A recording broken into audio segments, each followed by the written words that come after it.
마이크 테스트.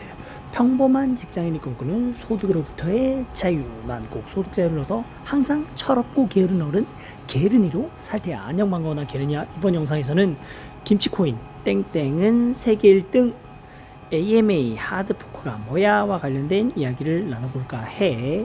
영상 시작하기 전에 구독과 좋아요, 알람 설정 잊지 말고 댓글은 반말로 해. 여긴 소득자유 반말 채널이니까.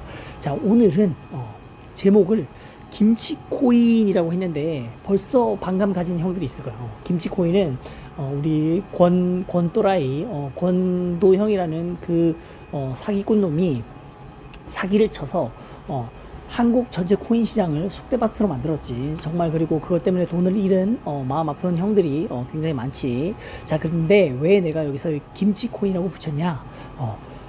이미지가 안 좋아. 김치코인 하면 이미지가 굉장히 안 좋지, 그것 때문에. 자, 근데 이번에 김치코인이라고 붙인 거는 이 사슬 블록체인, 한국 블록체인을 까려는 게 아니라 이걸로 인해서 김치코인이라는 이미지가 좀 개선됐으면 하는 바람으로 이 사슬 블록체인은 내가 좀 애정하고 나도 계속 채굴 해왔고 지금은 채굴 안 하고 있지만 잘 됐으면 하는 바람이 있는 퍼블릭 블록체인이기 때문에 이렇게 제목을 적어봤어. 다시 한번 얘기하지만 김치코인, 오늘 얘기할 내용 사슬 블록체인인데 까는 거 아니야. AMA를 진행했는데 Ask Me Anything, 뭐든지 물어봐. 이런 글로벌 플랫폼이지. 텔레그램이라는 챗 플랫폼에서 AMA를 진행했고 영어로 진행했지. 그거와 관련된 내용을 얘기할 거고, 땡땡은 세계 1등이라고 했는데 여기서 땡땡은 철학은 세계 1등이라는 내용을 한번 적어봤어. 그래서 사슬코인 철학은 세계 1등 AMA 하드포크가 뭐야와 관련된 얘기를 나눠볼까 해.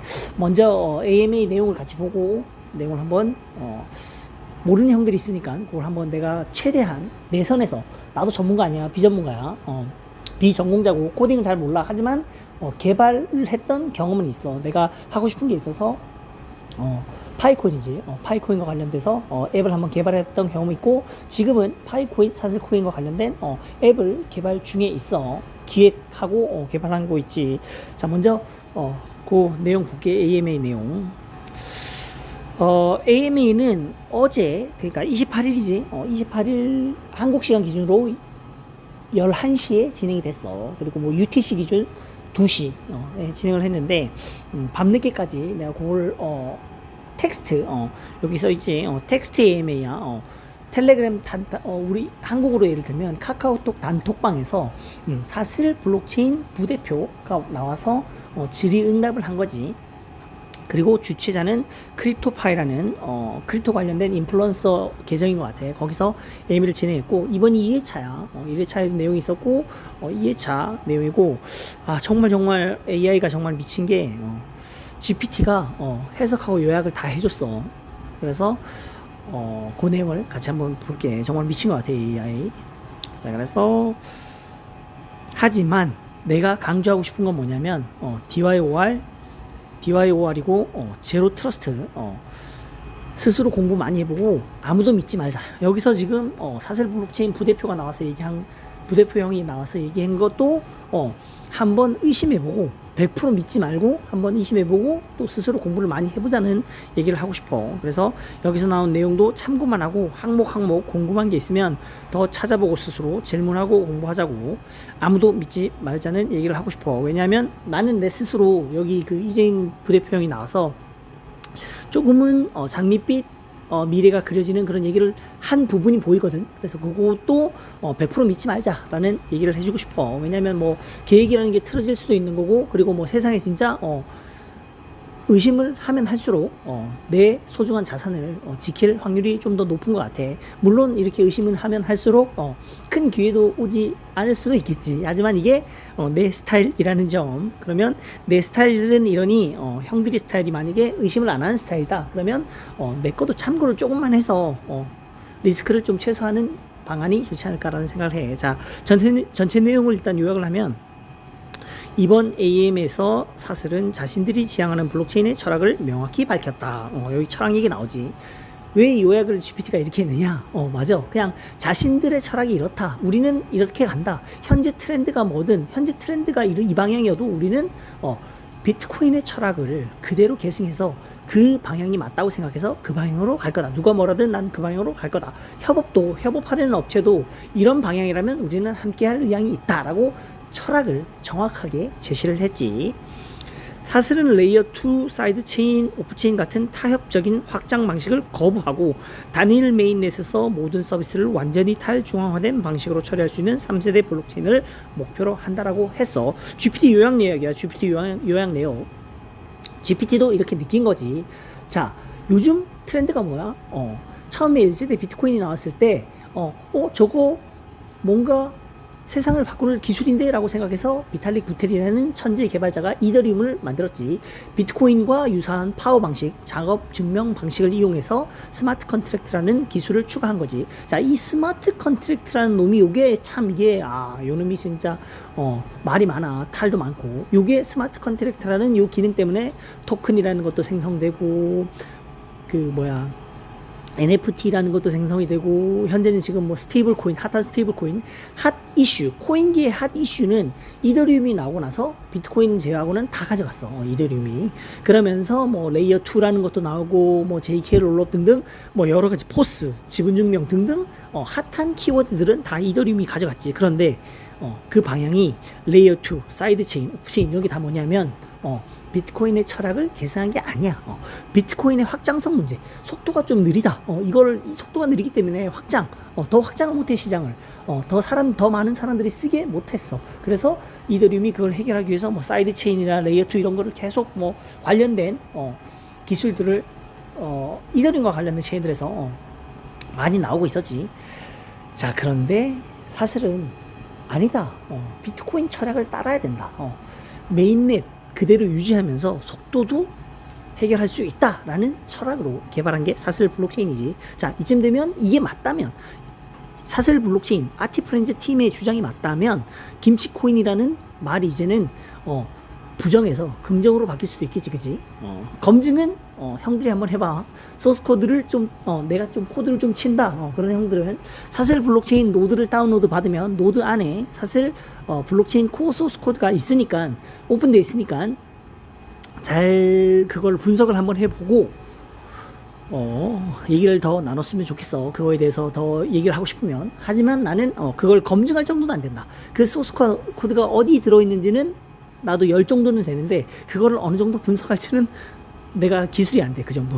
그래서 챗GPT로 전체를 한번 물어본 적은 있는데, 상세하게 내가 알아야지 더 접근을 할 수 있는데 그건 안 되더라고. 자, 아무튼 자, 핵심 기술은 합2 HAP2라고 해서 Hypothesis Acceptance Procedure라는 독자적인 합의 알고리즘으로 파워의 과도한 에너지 소비와 포스의 권력 집중 문제를 동시에 해결하며 4에서 6초 내의 빠른 확장성과 높은 처리 속도를 달성했다라고 주장을 하지. 사슬팀은. 내가 왜 계속 주장하지라고 얘기하냐면, 아까 얘기했잖아. 제로 트러스트. 이들은 주장하지만 실제로 많은 사람들이 진짜 이 업계, 블록체인 업계에 있는 많은 기술자들이 달라붙어서 검증을 해봐야 돼. 그래야지 정확히 맞네, 얘들이 주장하는 거 맞네, 혹은 주장은 그런데 조금 근데 느리다, 하지만 쓸만하다, 야 속도도 나오고 정말 이 주장이 맞네, 근데 조금 unstable, 불안정하다, 뭐 그런 평가를 내릴 수 있고. 그러니까 여러 가지 평가가 와야지 그때는 맞네, 그러면 주장도 맞고 검증도 됐네, 이게 되는 거지. 그래서 제로 트러스트라고 계속 얘기를 하는 거야. 왜 계속 내가 제로 트러스트라고 하냐? 코인계가 그래. 이게 한마디 제목 하나에 막 내가 피땀 흘려 번 돈을 막 투자하고 막 그런 경우가 많단 말이야. 비일비재해. 그래서 나는 그런 게 싫어. 그래서 나는 뭐 다시 한번 얘기하지만 코인 투자는 역시 투기라고 나는 생각을 해서, 도박에 가깝다고 생각을 해서, 주식도 마찬가지고. 그래서 나는 비트코인만 하는 거는 비트코인만 하고 있고, 다른 거는 채굴을 한다라고 얘기를 하고 싶고, 사슬은 사전 채굴 토큰 판매 없이 100% 채굴만 발행되는 구조를 고수하며 토크노믹스는 탈중앙화의 철학에 어긋난다고 주장했다. 사슬 블록체인 팀은 토크노믹스라는 것 자체가 탈중앙화에 어긋난다고 주장해. 이거를 뒷받침하는 내용이 뭐냐면 그거야. 비트코인을 봐봐. 비트코인에 혹시 토크노믹스가 있어? 사토시 나카모토가 백서에 토크노믹스 예를 들어서 우리는 2100만 개를 100년 동안 채굴하도록 설계를 했고 그 중에 뭐 예를 들어서 10%인 210만 개는 여기 재단 사토시 나카모토를 포함한 여기 우리 재단 거고 이 재단 거는 어떻게 사용할 거고 이런 내용이 없어. 왜 없어? 탈중앙화 됐으니까 소스 코드에 직접적으로 설계가 됐고 그 설계대로 채굴만 할 수 있는 거야. 누구든 자유롭게 채굴할 수 있어. 누가 빨리 이 비트코인을 알아서 예전에 처음에는 집에 있는 일반 PC로도 채굴이 됐었지. CPU로. 자, 근데 그게 야 이거 CPU 채굴 하다 보니까 이거 돈 되겠네 하면서 사람들이 거기를 더 달라붙어서 GPU로 개선을 해서 GPU로 채굴할 수 있게끔 개선을 해서 채굴했고 GPU로 개선을 해서 채굴하는 형들이 야 이거 진짜 돈 된다 더 들어가자 하면서 ASIC이라는 전문 채굴용 연산만 할 수 있는 하드웨어를 만들어서 채굴도 하고 이런 과정이 있었단 말이야. 그 비트코인에는 토크노믹스란 없다. 그렇게 얘기를 해서 탈중앙의 철학에 어긋난다라고 얘기를 한 거지. 자, 그러면서 또한 곧 진행될 대규모 하드포크와 새로운 개발 도구 공개 그리고 디앱 런칭을 통해 진정한 탈중앙화 생태계를 완성해 나갈 계획이라고 밝혔지. 자, 우리 사슬을 호들하고 형들이 기다리는 게 이 하드포크야. 대규모 하드포크. 자, 그런데 나는 지난번 영상에서도 얘기했지만 하드포크도 하드포크인데 뭐 좀 안정화를 꾀하는 것 같아. 하드포크 하면서 물론 기대돼. 근데 하지만 난 더 기대되는 게 사슬팀에서 예시로 제시할 D앱들이야. 탈중앙화 채팅, 탈중앙화 게시판이야. 실제로 나는 블록체인 기술에 있어서 탈중앙화된 챗 앱이라든가 탈중앙화된 게시판 앱이 나온다면 충분히 나는 경쟁력이 있고 확장성, 블록체인이라는 개념을 코인이 아닌 다른 개념으로 받아들이게 하는 많은 사람들에게 받아들이게 하는 그런 변환점도 될 수 있지 않을까. 그렇다면 다시 한번 얘기하지만 그때가 되면 김치코인에 대한 안 좋은 인상이 싹 가실 수도 있지 않을까라는 예상을 해봐. 물론 기다려봐야겠지. 자, 사슬을 소개해 주세요. 일단 쭉 읽을게요. 여기서부터는 사슬을 소개한다면 물론 사슬은 AM에 참여할 기회를 다시 주셔서 정말 감사하다. 왜냐하면 지난번에도 한번 했었거든. 아직 사슬에 대해 들어보지 못한 분들을 위해 간단히 소개해드리겠다. 사슬은 우리가 3세대 블록체인이라 부르는 개념을 실현하기 위한 프로젝트다. 2018년부터 지금까지 약 8년 동안 지속적으로 연구와 개발을 이어왔다. 블록체인 기술만 8년 동안 연구해서 아티프렌즈라는 업체가 최근 블록체인 업계에서는 확장성을 위해 레이어 2나 사이드체인, 오프체인 솔루션을 불가피한 타협처럼 받아들이는 분위기다. 하지만 사실은 완전히 다른 입장에 있다. 우리는 그런 지름길을 근본적으로 반대하며 하나의 완전 탈중앙화된 메인넷이 모든 서비스를 온체인에서 처리할 수 있음을 증명하고자 한다라고 하지. 물론 이를 실현하려면 탁월한 성능이 필요하다. 그래서 사슬은 완전히 탈중앙화된 글로벌 환경에서 실시간에 가까운 처리 속도를 목표로 설계되어 있다. 결코 쉬운 목표는 아니지만 바로 그 방향을 향해 저희 팀이 노력하고 있다. 사슬 메인넷은 2022년 5월 17일에 공식 출시되었으며 누구나 도커 허브에서 노드 프로그램을 다운로드해 네트워크에 직접 참여할 수 있다. 그리고 곧 저희가 준비 중인 흥미로운 결과들을 세상에 공개할 예정이다. 첫 번째 답변부터 나는 좀 기대가 됐었어. 여전히 이미 사슬을 홀드하고 있는 형들은 좀 실망스러웠을까 이번 AMA가. 왜냐면 계속 얘기를 안 해줬거든. 언제 하드포크하고 뭐 디앱 출시하고 이런 시점을 얘기를 안 해줬어. 지난번부터 계속 시간을 끌면서 뭐 그 형들 입장에서는 시간을 끈다고 얘기하지만 나는 계속 그 채굴해서 기다리는 입장에서 버틸 수 있거든. 이게 또 차이인 것 같아. 이게 내가 내 돈을 넣어서 코인을 사면 사람이 인내심이라는 게 오래 가지가 않아. 근데 채굴한 입장에서는 물론 빨리 나왔으면 좋겠고 인내심도 뭐 적고 할 수 있지만 조금 더 기다릴 수 있는, 버틸 수 있는 그런 힘이 있다라고 나는 얘기를 하고 싶어. 그래서 이번 나는 AMA가 좀 괜찮았던 것 같아. 자, 여기서 얘기했지. 도커 허브로 사슬 노드를 지금도 형들 원하면 돌릴 수 있어. 하지만 채굴 안 될 거야. 왜냐면 내가 알고 있기로는 비트코인이 CPU 마인 처음에 된다고 했잖아. CPU 채굴이. 근데 GPU로 넘어갔다가 아식으로 넘어갔잖아. ASIC. 근데 지금 사슬은 내가 알고 있기로는 형들 더 알아봐. 제로 트러스트 DYOR GPU로 채굴하는 해시 연산을 GPU로 해서 채굴을 하는 방식을 누군가가 개발해서 그걸 지금 돌리고 있는 것 같아. 그래서 CPU로는 상대가 안 된다. 게임이 안 된다. 그래서 채굴이 거의 안 된다. GPU 좋은 그래픽 카드를 들고 있는 형들 중엔 도전해 볼 수 있어. 어떻게? 소스 코드를 바꿔야지. 코어 소스 코드 아까 내가 그 도커 열면 사슬 도커 허브에서 사슬 로드 도커 프로그램을 다운로드 받은 다음에 노드를 돌리면 그 노드 안에 코어 소스 코드가 있다고 했지. 그 코어 소스 코드를 일부 수정을 해서 CPU가 해시 연산을 하는 거를 GPU로 바꾼 다음에 채굴을 하면 될 거야. 근데 그거는 프로그래밍을 좀 친다는 형이 좀 치는 형들이 하겠지. 자, 두 번째 질문. 블록체인과의 다른 블록체인과 차별점. 사실은 다른 블록체인과 어떻게 다르나?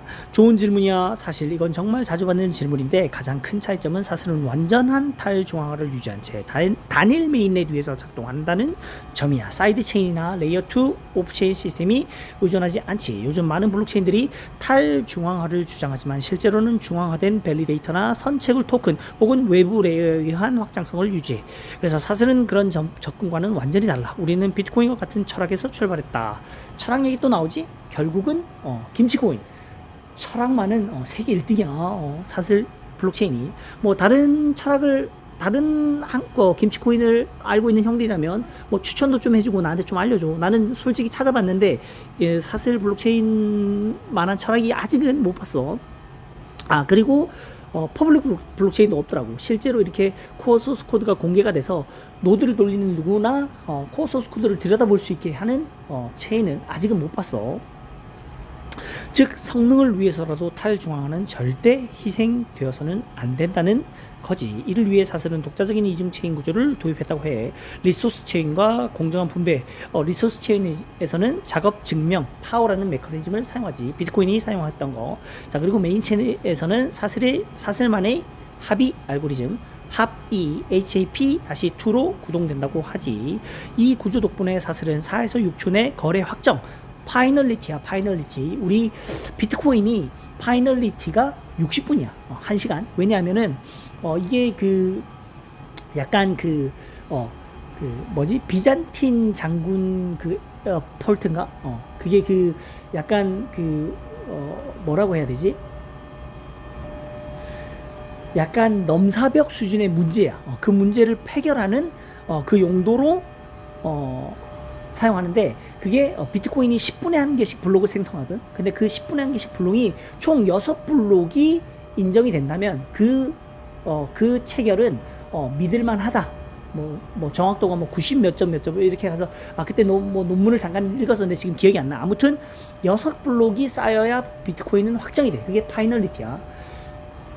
근데 그 6블록이 쌓이는데 1시간이 걸리지. 그래서 비트코인은 1시간 기다려야지 내가 생성한 트랜잭션이 확정이 되는 거야. 블록체인에 제대로 새겨졌고 불변하다. 더 이상 변하지 않는다라고 볼 수 있는 거지.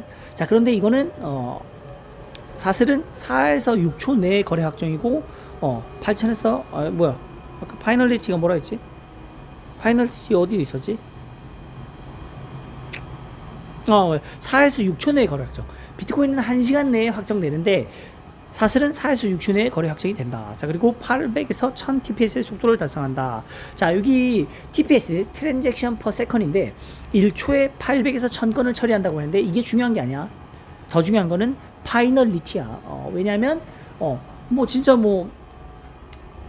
1초에 10만 건, 100만 건을 처리하는데 그게 확정이 안 돼.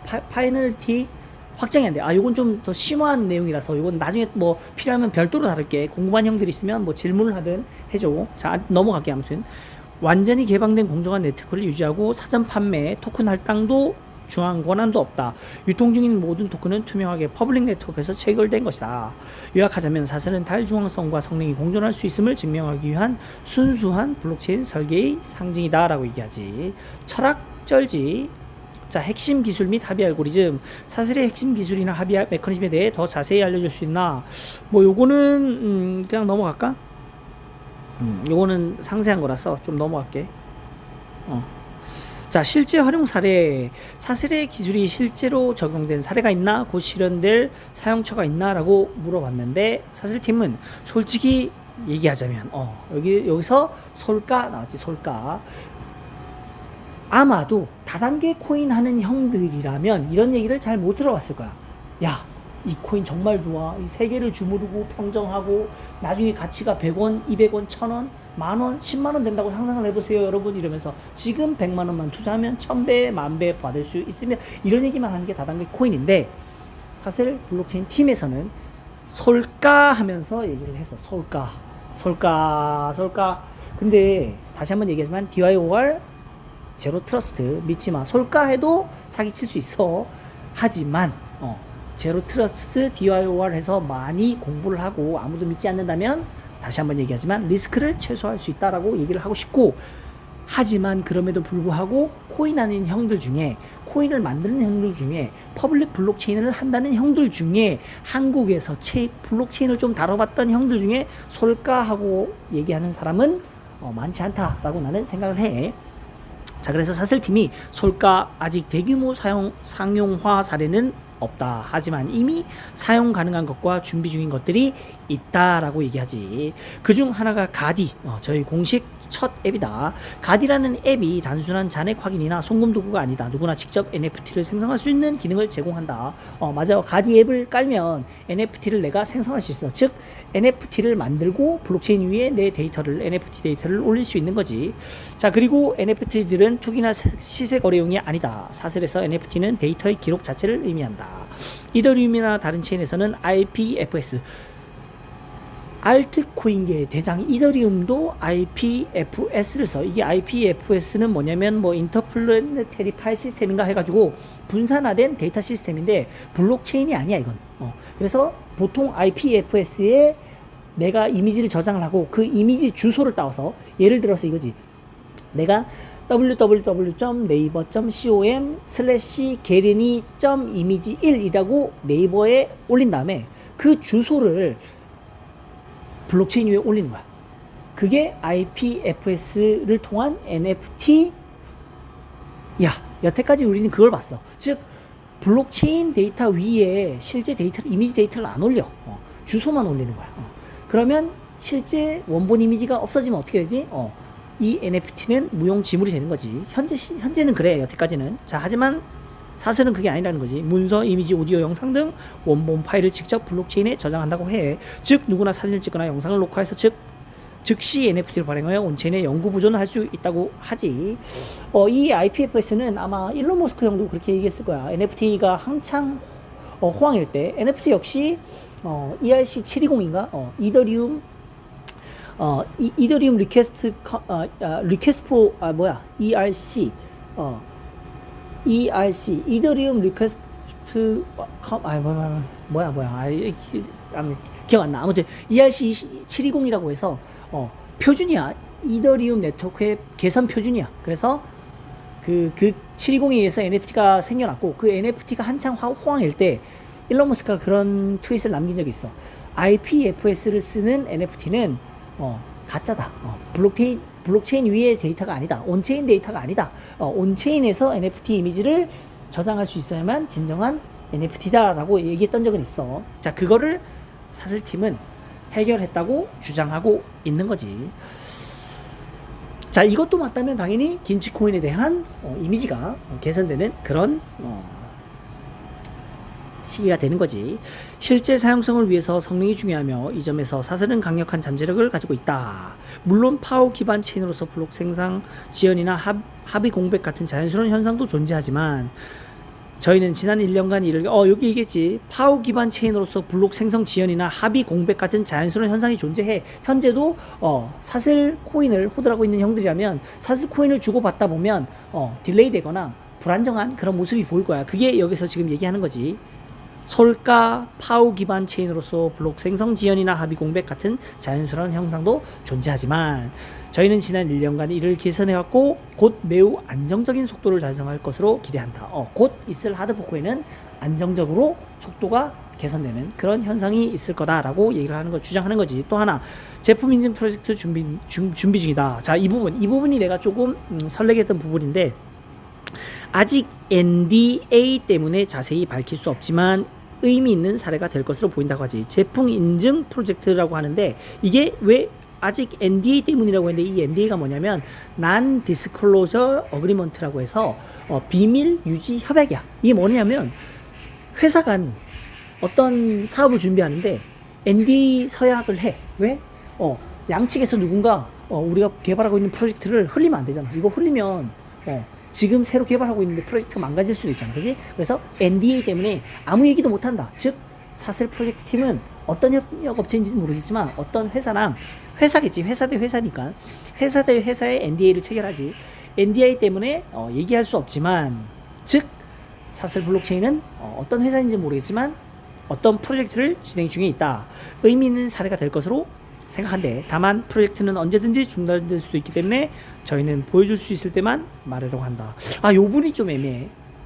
다만 프로젝트는 언제든지 중단될 수도 있기 때문에 NDA 때문에 말할 수는 없지만 근데 또 프로젝트가 가다가 중단되면은 보여줄 수 없어서 요거는 조금 내가 조금 불편한 부분이었다. 그래서 내가 계속 얘기하지만 제로 트러스트라고 계속 얘기를 했지. DYOR이라고 계속 얘기를 하고 있고. 자, 최근에는 토큰 발행 및 스테이블 코인 구축 문의도 증가하고 있다. 모두 된다고는 장담 못하지만 이런 관심 자체가 사슬이 실질적 가치를 인정받기 시작했다는 증거라고 생각한다. 자, 이 부분도 내가 좀 좋았던 부분이야. 요즘 스테이블 코인 핫하잖아. 자, 근데 스테이블 코인 뭐야? 코인이야, 실제로 토큰이야. 이게 뭐 이더리움이나 뭐 트론, BNB, 뭐 바이낸스 체인 그런 데서 발행하는 토큰이지 스테이블 코인. 자, 근데 이 문의 또한 현재 핫하다는 스테이블 코인 관련 문의 또한 증가하고 있다고 주장하지. 실현된다고는 장담 못하지만 또 끝을 흐리면서 좋았다가 나빴다가 하는 거지. 내 기분이 이런 내용을 들으면서. 자, DYOR 제로 트러스트. 자, 토큰 모델. 투자자들은 토크노믹스를 중요하게 본다. 사슬이 토큰 모델은 뭐냐? 이건 아까 얘기했지. 토큰 모델 없어. 누구든 들어와서 노드를 돌리면 채굴하면 되는 거야. 누가 뭐 나눠주고 누구한테 뭐 프리세일하고 그런 거 없대. 뭐 이들의 주장이야. 일단 주장. SL 코인은 완전히 개방된 채굴을 통해서만 생성된다. 총 발행량은 55억 개, 채굴 기간은 100년이고 매년 14%씩 준대. 그래서 이거 4년에 50%씩 주는 거야. 매년 14%씩 하면 4년 후에는 거의 50%에 가깝게 돼. 그래서 4년에 한번 50% 반감기가 오지. 하지만 매년 14%씩 줄어들어 채굴량은. 자, 그래서 뭐 또 생각해보면 토크노믹스라는 개념 자체가 탈중앙화와 모순된다는 거야. 이런 주장을 엄청나게 하고 있는데 나는 좋아. 철학이 좋아야 돼. 일단 김치코인 중에 이 정도 철학은 없어. 그래서 김치코인 중에 이 철학은 세계 1등이다. 난 사슬코인이. 로드맵은 무엇이냐? 요것도 난 기대를 했었어. 충분히 기대를 했고 요 부분이 내가 궁금했던 부분이기도 하지. 그래서 솔가라고 얘기를 하지. 자, 이렇게 솔가라고 계속 얘기하니까 이 진행자도 그러더라고. 솔직히 말해주셔서 고맙다 라고 하니까 사슬팀에서 뭐라고 얘기했냐면 사슬 블록체인 팀은 사슬 블록체인은 거짓말은 안 한다 라고 얘기를 하더라고. 중간에 그런 대화도 있었어. 자, 솔가 AMA 일정이 잡혔을 때 지금쯤이면 큰 소식을 전할 수 있을 거라 생각했다. 1차 때 AMA를 하고 나서 2차 때쯤에는 큰 소식을 전할 예정이었나 봐. 근데 지금 그게 빠그러진 거지, 그 계획이. 그래서 아마도 원래 발표할 수 있을 거라고 생각을 했나 봐. 자, 지난 AM에서 말씀드린 대로 대규모 하드포크를 준비 중이고 개발팀 전원이 그 작업에 집중하고 있대. 자, 이렇게 말씀드릴 수 있다는 건 이제 거의 막바지에 다다랐다는 뜻이지만 아직 약간의 시간이 더 필요하다고 하지. 하지만 멀지 않았다. 이거 뭐야? 이거 뭐 완전히 병 줬다 약 줬다 계속 사람의 마음을 들었다 놨다 요물이야, 요물. 사슬 블록체인 팀. 자, 이건 가격을 뛰기 위한 마케팅이 아니다. 사슬팀은 처음부터 진짜 블록체인을 완성한다는 단 하나의 목표를 지켜왔다. 그 완성이 이제 눈앞에 있다. 곧 하드포크 패치가 포함된 새로운 도커 패키지를 배포할 계획이다. 이후에는 네트워크 안정성 블록 속도, 합의 구조 이상 여부를 면밀히 검증할 계획이고 이 과정은 매우 중요하다. 그 다음 단계로는 이 부분도 난 좋았어. 사슬의 실사용 예시, D앱이라든가 오픈 툴들을 공개할 예정이다. 예를 들어 스테이블 코인을 네이티브로 운영할 수 있도록 도구도 포함할 예정이고 기능은 최근 많은 기관과 프로젝트에서 큰 관심을 받고 있다고 하지. 그 생태계 확장을 위해서 D앱 개발을 위해서 많은 프로그래머들이 코드 좀 친다는 형들이 사슬 블록체인에 들어와서 D앱을 만들도록 그 생태계 확장을 위한 툴 개발을 노력하고 있는 것 같아. 그래서 이런 계획도 나는 좋은 것 같아.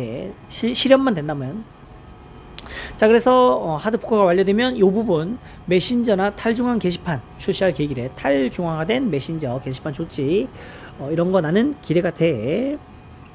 자, 우리는 장기 로드맵은 발표하지 않는다. 미래를 정확히 예측할 수 없기 때문에 대신 실현 가능한 것만 솔직하게 말한다 라고 얘기하지. 자, 파트너십도 나는 이 부분은 약간 좀 실망이야. 왜냐면 나는 파트너십이 조금 있을 거라고 생각을 했는데 그냥 뭐 아까 말대로라면 뭐 NDA 때문에 얘기 못하는 거 있다라면 뭔가 파트너십은 아니지만 함께 프로젝트 하는 건 있나 봐. 근데 여기서는 지금 파트너십 관련해서 좀 열려 있다. 뭐 철학이 같다면 아까 얘기했지. 코인과 관련된 지금 뭐 코인파리들이나 그런 사람들이 아닌 이상 우리와 같은 비트코인 철학을 유지 계승한다면 우리는 열려 있다라고 얘기를 한 거지.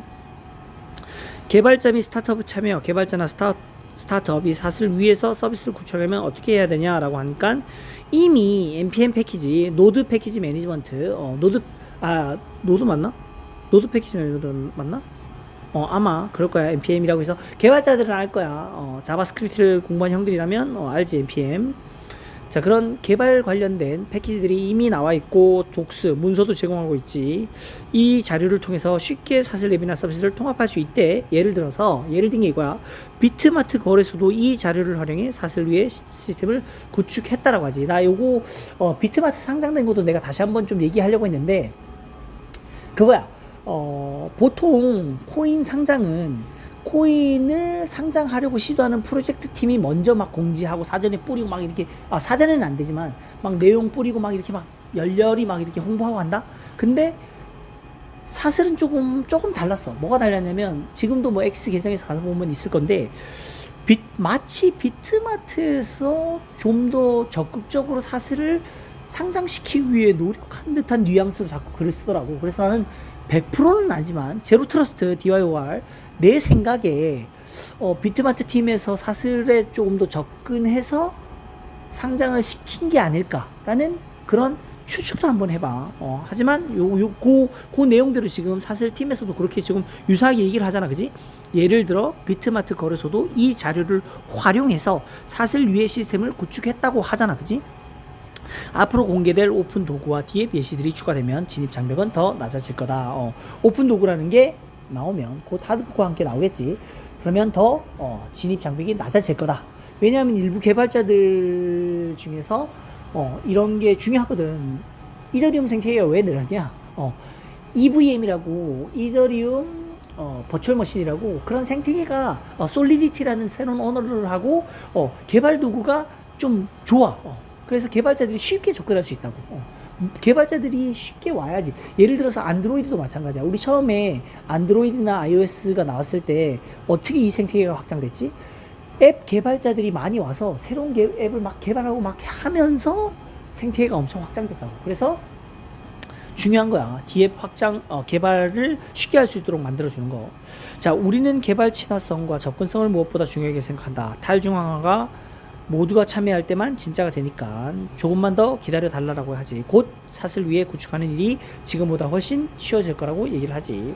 투자자나 사용자들의 신뢰를 어떻게 확보하나? 이 부분은 조금 어렵다. SL, 사슬 블록체인 위에 발행되는 코인이, 채굴되는 코인은 SL이야. 쓸 코인이라고 하지. 자, 근데 나는 이 사슬 코인이 입에 붙어서 자꾸 실수를 하는데 이해해줘. 쓸 코인이야. 자, 사슬코인이 언젠가 $1000, $10,000가 될까요? 라는 의미로 들 때가 있다. 이런 의미가. 그래서 우리는 누구에게도 우리를 믿으라고 말하지 않는다. 다만 거짓말은 안 해라고 얘기는 하지. 하지만 믿어.